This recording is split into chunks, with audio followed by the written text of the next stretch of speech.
नमस्कार, मैं हूं आपके साथ आयुषी गुप्ता।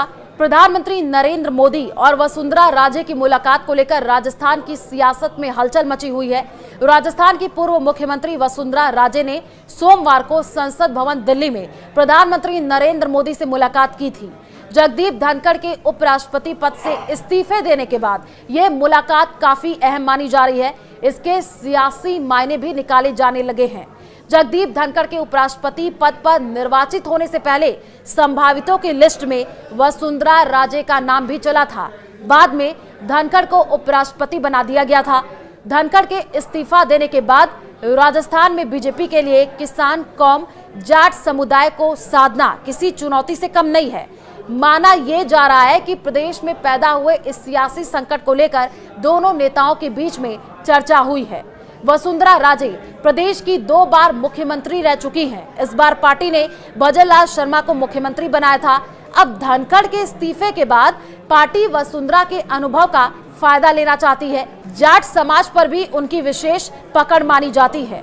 पार्टी का ये मानना है कि अगर अगला उपराष्ट्रपति राजस्थान से बनता है तो उसमें राजे की मर्जी भी शामिल हो।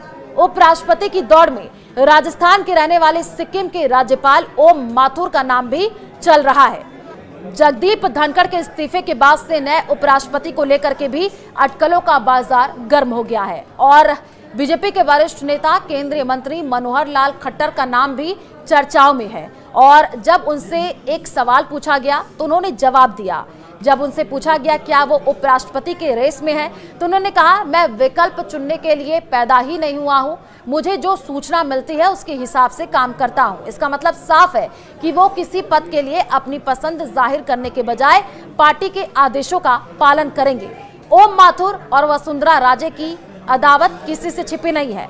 ऐसे में पार्टी के लिए राजे को साधना जरूरी हो जाता है। इसके साथ ही पार्टी में अभी राष्ट्रीय अध्यक्ष का चुनाव भी होना है। हालांकि राष्ट्रीय अध्यक्ष के लिए भी वसुंधरा का नाम चला था। पीएम नरेंद्र मोदी और वसुंधरा राजे की इस मुलाकात को वसुंधरा समर्थकों की मांग से भी जोड़कर देखा जा रहा है। प्रदेश में सरकार बने 1.5 साल से ज्यादा का समय हो गया है और ऐसे में भजनलाल कैबिनेट विस्तार की चर्चा में जोरों पर है। इस मुलाकात को इससे जोड़ करके भी देखा जा रहा है। राजनीतिक जानकारों का ये मानना है कि वसुंधरा अपने गुट के नेताओं को मंत्रिमंडल और राजनीति नियुक्तियों में तरजीह दिलाने और अन्य संगठनात्मक मुद्दों को लेकर लंबे समय से पीएम मोदी से मिलने का समय मांग रही थी। तो क्या वसुंधरा राजे बनेंगी अगली उपराष्ट्रपति? इस पर अभी भी सस्पेंस बरकरार है और अगले कुछ दिनों में तस्वीर साफ हो जाएगी।